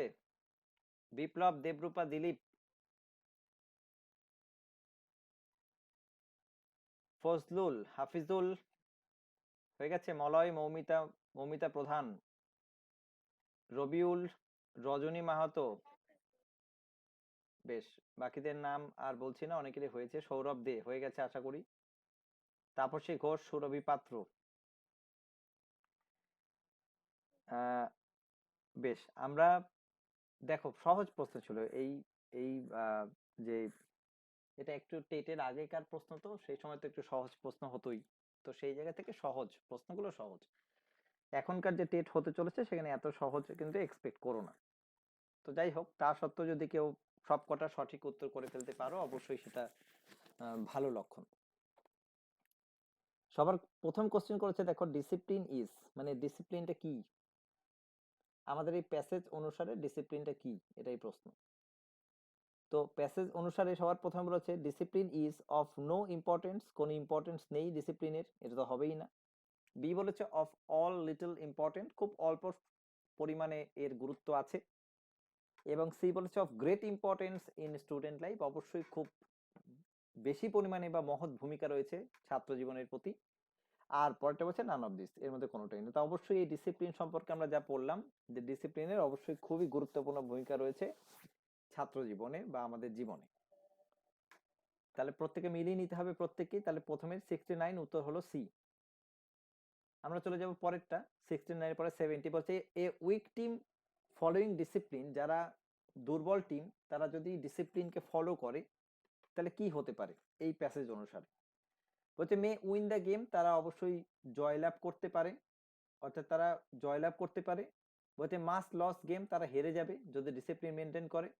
Will survey draw A game, তারা ড্র করে ফেলবে গেমটা। আর নান অফ দিস, অবশ্যই আমরা এই প্যাসেজ অনুসারে দেখেছি যে তারা কি করবে, যদি তারা ডিসিপ্লিন মেনে চলে অবশ্যই তারা কি করবে, গেমে জয়লাভ করবে। তাহলে কি হবে, may win the game. Next পরের কোশ্চেন বলেছে individual liberty should be curtailed to some extent for, curtailed মানে সংকুচিত করা বা কাউকে কুক্ষিগত করা, আটকে রাখা। বলছে ইন্ডিভিজুয়াল ইন্ডিভিজুয়াল লিবার্টি, যদি তোমাকে অনেক বেশি স্বাধীনতা দেওয়া হয় তাহলে সেটা তোমার জীবনে কিছুটা সংকুচিত করে। কি অপশন এ বলছে এনজয়িং লাইসেন্স, বি বলেছে দ্য হ্যাপিনেস অফ অল, আর সি হচ্ছে কজিং সোশ্যাল জার্ন, এবং পরেরটা বলছে নান অফ দিস। তাহলে এর মধ্যে কোনটা উত্তর হবে 71? এ কোনোদিন হতে পারে না, এনজয়িং লাইসেন্স এখানে কোনো শব্দই নেই এই প্যাসেজে। ওখানে বলছে দা দা হ্যাপিনেস অফ অল, জীবনের সব আনন্দকে সংকুচিত করতে পারে বলে তোমার মনে হতে পারে আপাত দৃষ্টিতে, কিন্তু সেটা করে না। অর্থাৎ তোমাকে যদি ডিসিপ্লিনের মধ্যে ফেলা হয় তোমার লাইফের সব আনন্দ চলে গেছে এটা মনে হতে পারে তোমার, কিন্তু এটা না। নেক্সট বলছে ইন এ আর্মি, আর্মিদের দলে ডিসিপ্লিন কি ভূমিকা পালন করে। বলছে every soldier should follow the commander, সোলজাররা অবশ্যই কমান্ডারদের ফলো করবে, এবং উত্তর এটাই হবে, কারণ কমান্ডারদেরকে ফলো করতে হবে, এটাই আর্মিদের রুলস, ডিসিপ্লিনের মধ্যে এটাই পড়ে। নেক্সট 73, কে উত্তর পারবে বলো। The soldier in the battlefield should abide by the, সোলজাররা যুদ্ধক্ষেত্রের অবশ্যই মেনে চলবে। 73 বি, দেখি বিতে কি আছে, দ্য স্ট্রিক্ট ডিসিপ্লিন, হ্যাঁ ঠিক বলেছো, তাদেরকে স্ট্রিক্ট ডিসিপ্লিন মেনে চলতে হবে। 74 কে উত্তর পারবে বলো। স্কুল উইদাউট ডিসিপ্লিন প্রডিউসেস, যারা যে সমস্ত স্কুলে কোনো ডিসিপ্লিন নেই তারা কি তৈরি করে। এ হচ্ছে ইমপারফেক্ট মেন অ্যান্ড উইমেন, তারা তারা সঠিক নয় বেঠিক মানুষ তৈরি করে। এবং 75 কোশ্চেন কে উত্তর বলবে বলবে। 75 দেখি কি বলেছে, প্রশ্ন বলছে ডিসিপ্লিন সিমস টু, ডিসিপ্লিনকে কি মনে হয়। বি বলছে ব্রিং অ্যাবাউট, কিছু নিয়ে আসবে। এ বলছে টেক অ্যাওয়ে, ডিসিপ্লিন কি করবে, তোমার কাছ থেকে কিছু নিয়ে নেবে। Put an end to the individual liberty, তোমার ব্যক্তিগত যে স্বাধীনতা সেটাকে ক্ষুণ্ণ করবে, এটাও হবে না, নিয়েও আসবে না।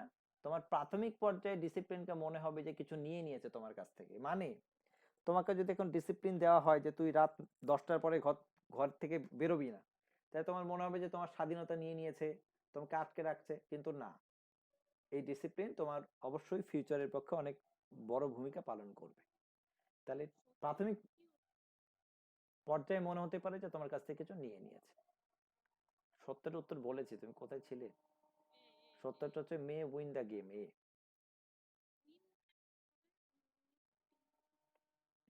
ওখানে এই গল্পটা তো তাই বলেছে যে উইক টিম যদি থাকে, তারা যদি একসঙ্গে মিলেমিশে খেলতে পারে ডিসিপ্লিন ওয়েতে, তাহলে তারা জয়লাভ করবে। এখানে তো বলেই দিয়েছে, a well discipline team is likely to win the games in spite of its weakness. যদি তাদের মধ্যে ডিসিপ্লিন থাকে তাহলে তারা অবশ্যই খেলা জিতে যেতে পারে, তাদের উইকনেস থাকা সত্ত্বেও। যদি তাদের মধ্যে ডিসিপ্লিন থাকে তাহলে অবশ্যই, যদি ডিসিপ্লিন থাকে তাহলে উইকনেস থাকা সত্ত্বেও তারা জিতবে, মে উইন, সেই জন্য উইন হয়েছে। আমাদের পরবর্তী পর্যায়ে এখানে 76 থেকে 90 অবধি যে প্রশ্ন, এখানে 76 থেকে 90 বা 60 থেকে প্রশ্ন দেওয়া হয়েছে, কারণ টেটের প্রশ্নপত্রে ইংলিশের সিকোয়েন্সটা এরকমই থাকে। এখানে সবকটাই পেডাগজি থেকে প্রশ্নপত্র আছে। এখানে কয়েকটা কঠিন প্রশ্ন বা বড় প্রশ্ন আমি সলভ করে দিচ্ছি, বাদ বাকি এই গোটা প্রশ্নপত্রটারই একটা উত্তরপত্র তোমাদেরকে আমি দিয়ে দেব, আজকে ক্লাস শেষ হয়ে যাওয়ার পরেই দিয়ে দেব। তোমাদের কাজ হচ্ছে যে এইটা তো আমি পড়াইনি, আমি করাচ্ছিও না, এটা তোমরা পড়বে, তোমরাই উত্তর করবে এবং তারপরে আমার উত্তরপত্র থেকে উত্তরগুলো মিলিয়ে নেবে। আর এইখানে যে কটা উত্তর আমি করাচ্ছি না এই পেডাগজির ক্ষেত্রে, সে কটা উত্তরও নিজে করবে এবং নিজে মিলিয়ে নেবে। যদি কোনো প্রশ্নের ক্ষেত্রে বা কোনো উত্তরের ক্ষেত্রে কোনো অসুবিধা থেকে থাকে, পরবর্তী ক্লাসে সেই প্রশ্ন আমি অবশ্যই তোমাদেরকে বুঝিয়ে দেব। আমি আপাতত এখানে যে কটা কঠিন প্রশ্ন আছে, মানে একটু অন্য টাইপের প্রশ্ন আছে, সিটেটের প্রশ্নপত্র আছে এখানে, বেশিরভাগটাই সিটেটের প্রশ্নপত্র, সেই সিটেটের প্রশ্নপত্রগুলো তোমাদেরকে একটুখানি ভালো করে বুঝিয়ে দেওয়ার চেষ্টা করছি, তোমরা একটু এখানে বুঝে নাও। দেখো আমি প্রশ্নপত্রে সরাসরি চলে গেলাম 84 নম্বর প্রশ্নে। বাদ বাকি প্রশ্নগুলো বেসিক প্রশ্ন, যার উত্তর যদি তুমি জানো তাহলে পারবে, যদি না জানো পারবে না। কিন্তু যে প্রশ্নটা আমি ধরছি সেই প্রশ্নপত্র কোনো বইয়ে নেই, এই প্রশ্নপত্রগুলো পারার জন্য তোমাকে একটুখানি কোনো একটি বিষয় সম্পর্কে বেসিক নলেজ বা ধারণা তোমাকে রাখতে হবে। তাহলে 84 কি প্রশ্ন করেছে দেখি। আমার কথা শুনতে পেলে এতক্ষণ ধরে যা যা বললাম? 83 তো বলবো না বলেছি, 84 থেকেই বলবো। 83 তুমি করবে, 83 তুমি করবে, আমি বলে দেবো না পারলে।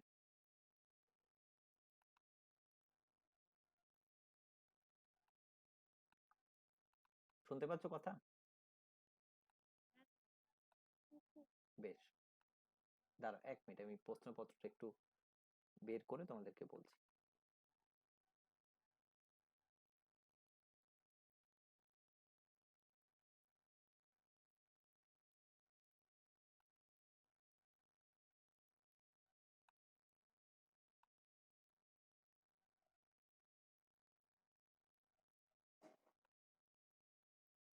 স্ক্রিনে কি প্রশ্নপত্র দেখা যাচ্ছে?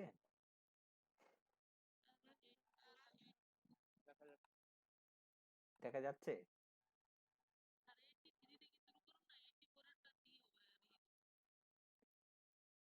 তুমি তো অনেক পারদর্শী, 3খানা টেট ব্যাচে পড়েছে এই শিক্ষা, তার জন্য অনেক পারদর্শী হয়ে পড়েছে।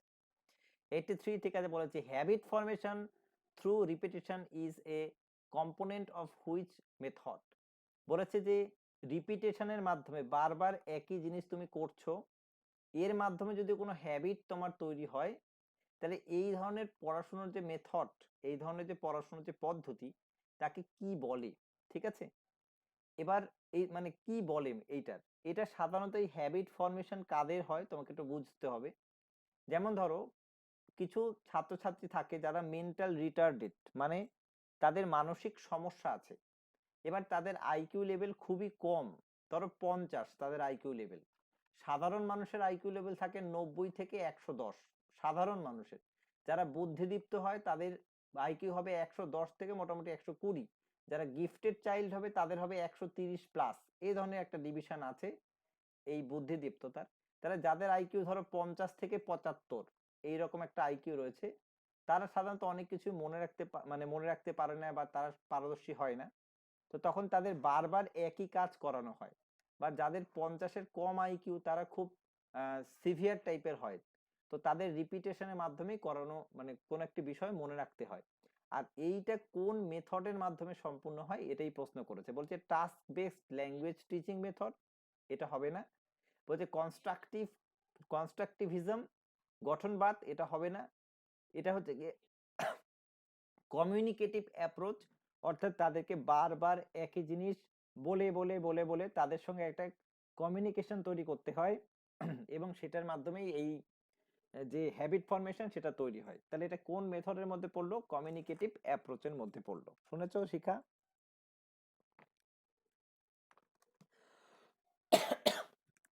এবার তার পরের প্রশ্নটা বলেছে, এখান থেকে মন দিয়ে দেখো। প্রশ্ন করেছে যে a teacher of class 4 asked her learners to bring at least 2 or 3 objects from home and she asked them to exchange the object among themselves. একজন শিক্ষক বা শিক্ষিকা তার ছাত্রছাত্রীদের মানে ক্লাস 4 এর ছাত্রছাত্রীদের বলেছে যে বাড়ি থেকে একটা বা দুটো জিনিস নিয়ে আসতে, এবং সেটা নিয়ে আসার পর একে অপরের মধ্যে এক্সচেঞ্জ করতে বলেছে। অর্থাৎ তুমি বাড়ি থেকে যেটা নিয়ে গেছো সেটা অন্য একজনকে দেবে, অন্য আরেকজন যেটা নিয়ে এসছে সেটা তুমি হাতে নেবে। And she now asks them to describe the objects in their hands in at least 5 sentence. তারপরে যার হাতে যেটা আছে সেইটা সম্পর্কে 5টা করে সেন্টেন্স বলতে বলেছে। তাহলে খুবই একটা ভালো বিষয় যে তুমি যে জিনিসটা নিয়ে গেছো, তুমি ধরো ফুলদানি নিয়ে গেছো, সেটা তো ও জানে না, তাহলে হঠাৎ করে ওর হাতে পড়বে যখন, তাকে 5টা সেন্টেন্স ওই সম্পর্কে বলতেই হবে। আর তোমার হাতেও যেটা পড়বে কি এনেছো সেটা তুমিও জানো না, তোমাকেও সেই সম্পর্কে বলতে হবে। এবার প্রশ্নটা করেছে যে what are the objects known as in the language teaching learning materials. এই যে অবজেক্টগুলো তারা নিয়ে আসলো, বাড়ি থেকে যে নিয়ে আসলো, এই অবজেক্টগুলোকে টিচিং লার্নিং মেটেরিয়ালস এর ক্ষেত্রে কি বলা হয়, এটাই প্রশ্ন। ঠিক আছে, এটা আগের দিন ক্লাস আমি করিয়েছিলাম, টিচিং লার্নিং মেটেরিয়ালস এই ক্লাসটা করিয়েছিলাম। সেখানে প্রথমেই বলে দিয়েছে যে টিচিং লার্নিং মেটেরিয়ালস এটাকে আমি বলবো। পরেরটা বলছে inputs for the language learning, এটা inputs for the language learning বলবো। পরেরটা বলছে রিলিয়া বলবো, আর পরেরটা বলছে হোম অবজেক্টস বলবো। ঠিক আছে, এখানে সরাসরি এই প্রশ্নটার উত্তর তোমাকে জানতে হবে, যদি না জানো তাহলে পারবে না, এটা একটু মনে রাখো।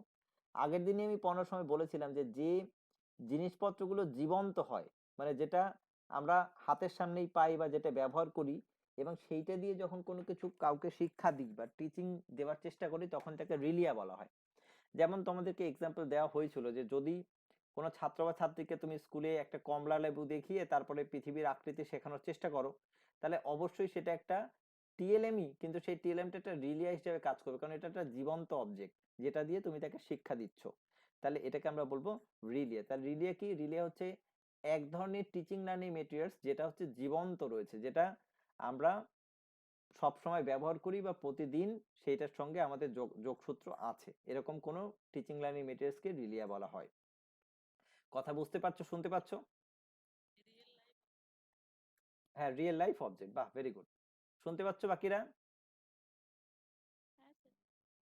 ঠিক আছে, নেক্সট পরের প্রশ্ন দেখো। 86 বলছে teacher arranges her learners into pair and give them a text of 2 paragraph. একজন শিক্ষক বা শিক্ষিকা কি করেছে, তার ছাত্রছাত্রীদের দুটো গ্রুপে ভাগ করেছে, এ এবং বি, এবং তারপরে কি করেছে, learners into pair and give them a text of 2 paragraphs. তারপরে দুজনকে একটা টেক্সট দিয়েছে, তার মধ্যে দুটো প্যারাগ্রাফ আছে। One learners in the pair reads out the text to the others and the partners text the dictation. একদল এখানে পড়ছে সেই প্যারাগ্রাফ, আর একদল সেটা লিখছে শুনে শুনে, ডিকটেশন মানে শুনে শুনে লেখা। দেন দ্য প্রসেস ইজ রিভার্স, এবং যখন এটা হয়ে গেছে, অর্থাৎ এ গ্রুপ পড়েছে, বি গ্রুপ লিখেছে, পরের বার বি গ্রুপ পড়েছে, এ গ্রুপ লিখেছে, এই হচ্ছে প্রসেস। এবার প্রশ্ন করেছে then the process is reverse what is known as. এই ধরনের যে পড়ানোর পদ্ধতি, এই পড়ানোর পদ্ধতিকে কি বলে, এটাই হচ্ছে প্রশ্ন। কি বলে বলো, কে পারবে? শিখা বলো। কোনটা? সি, সি বলেছে দে, সি বলেছে জিক্স অর ডিকটেশন না,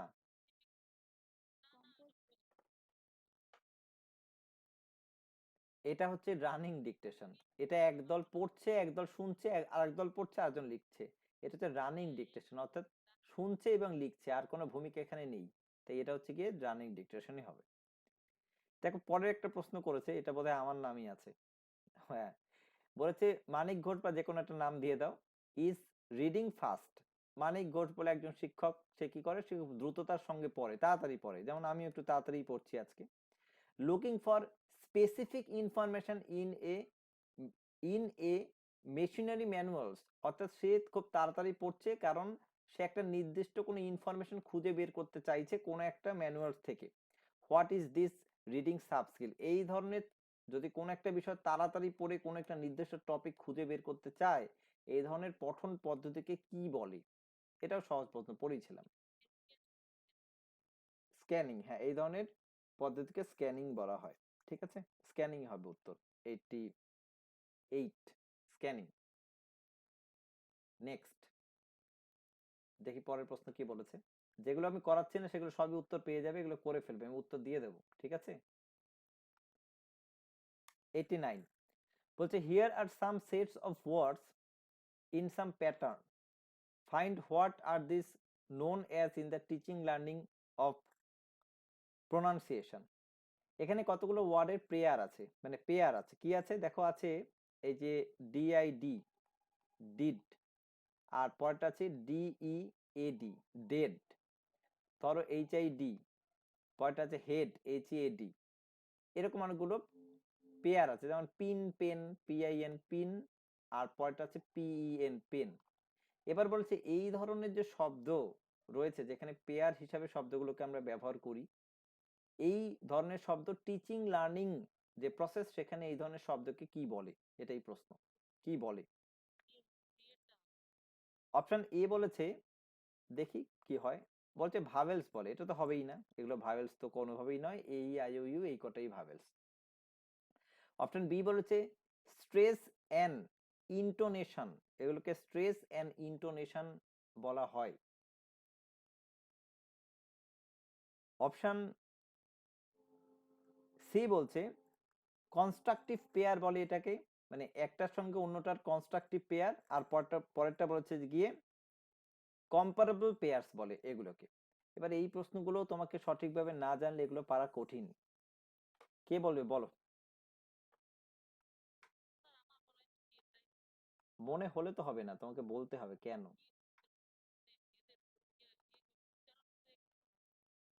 তারপর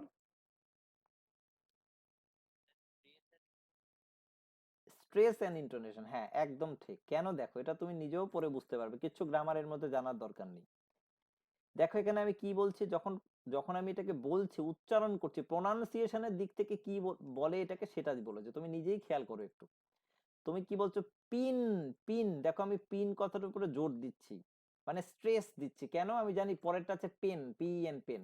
আমি যদি একসঙ্গে পিন পেন, মানে পিন পেন যদি জোর না দিয়ে বলি, তাহলে দুটো শব্দর মধ্যে যে একটা একটা উচ্চারণগত একটা পার্থক্য আছে, কোনোটা পিন কোনোটা পেন, অর্থাৎ পি আই কোনোটার উপরে জোর পড়ছে আর কোনোটা ই এর উপরে জোর পড়ছে, ভাওয়েল হিসেবে একটা আই একটা ই, এই জোরটা আসবে না যদি না আমি এটার উপরে স্ট্রেস প্রয়োগ করি, মানে এটার উপর একটা জোর দিই।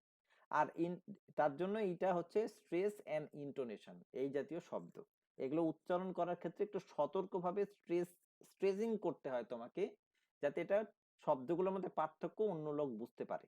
তাহলে এটা হচ্ছে গিয়ে স্ট্রেস অ্যান্ড ইন্টোনেশন, এটাকে আমরা বলবো। ঠিক আছে, আমাদের বাদ বাকি যে প্রশ্নগুলো তো তোমাদের,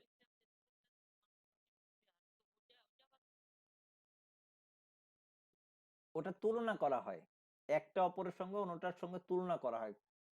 ঠিক আছে, এখানে ওই ধরনের পেয়ার এখানে নেই, তুলনা করা হয় একটার সঙ্গে অন্য একটা শব্দের কনস্ট্রা মানে কত কতটা কন্ট্রাস্ট রয়েছে সেটা দেখা হয়, কিন্তু সেটা এখানে নেই, সেটা আমি যখন মানে করাবো গ্রামার অবশ্যই এগুলো শিখিয়ে দেবো, কোনো অসুবিধা নেই। আপাতত স্ট্রেস এন্ড ইন্টোনেশন কি সেটা একটুখানি এখানে মানে বুঝে নাও, এই বিষয়টাই মাথায় ঢুকিয়ে নাও, বাদ বাকিগুলো এই মতো জানার দরকারও নেই। আমাদের এই প্রশ্নপত্রটার মধ্যে যে যে প্রশ্নপত্রগুলো আমি সলভ করালাম না, অনেকগুলো করাইনি, এগুলো আজকে বা কালকের মধ্যে প্রত্যেকে সলভ করে ফেলবে। এটার একটা উত্তরপত্র তোমাদেরকে আমি দিয়ে দেব, এবং সেই উত্তরপত্র সব উত্তরই থাকবে, 61 থেকে 90 অব্দি এখানে প্রশ্ন আছে, মানে 30টা প্রশ্ন আছে, এই 30টা প্রশ্নেরই উত্তরপত্র থাকবে, তোমরা এগুলো ভালো করে দেখে নেবে। তারপরেও যদি এই ধরনের প্রশ্নপত্রে কোনো অসুবিধা থেকে থাকে, সেটা তো আমরা আমাদের ক্লাসে অবশ্যই আবার আলোচনা করব। বোঝা গেল, অনেকক্ষণ ধরে বকবক করছি, গলা ব্যথা হয়ে গেছে আজকে। এবার বলো, কারো কোনো প্রশ্ন থাকলে বলো। আর কেমন লাগলো বলো, অনেকেই আছো, আর প্রায় ক্লাস প্রায় 2 ঘন্টা হয়ে গেল, তো 2 ঘন্টা ধরে তোমরা শুনছো, তো সেটা অনেকটাই ধৈর্যের বিষয়, অনলাইনে ক্লাস, তো ভীষণ ভালো লাগলো, বলো কার কেমন লাগলো, বা কোনো প্রশ্ন থাকলে বলো।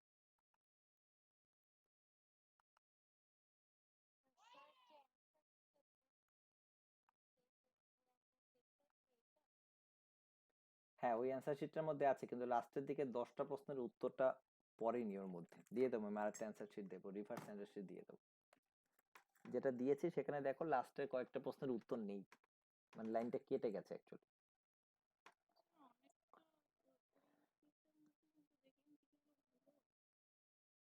সেটা মার্ক করে রাখবে, যদি কোনো ভুল থাকে সেটা পরবর্তীকালে সলভ করে দেওয়া হবে। ভুল নেই বলেই মনে হয়, কারণ এটা রিভাইজ সেট, এটা দিয়ে অলরেডি আগের বছর পরীক্ষা নেওয়া হয়েছিল, ভুল থাকলে ধরা পড়তো। এখন অব্দি আমি যে কটা প্রশ্ন উত্তর দেখলাম একটাও ভুল পাইনি।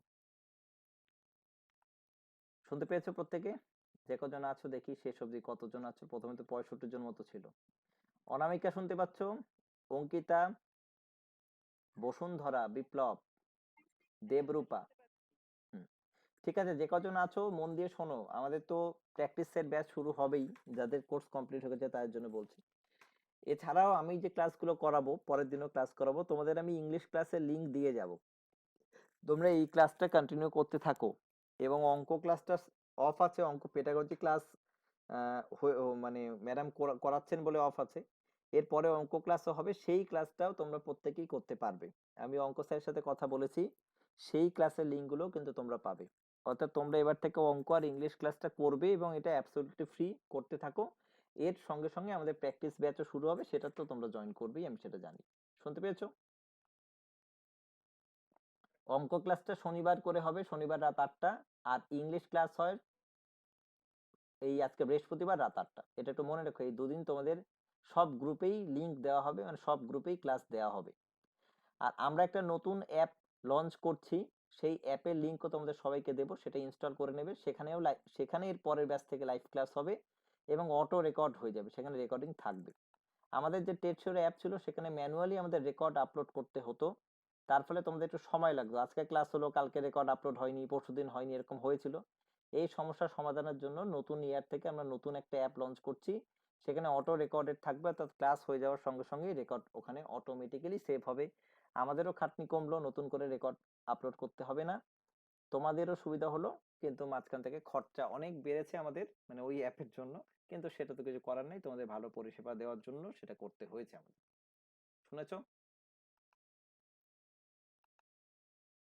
শুনতে পেলে?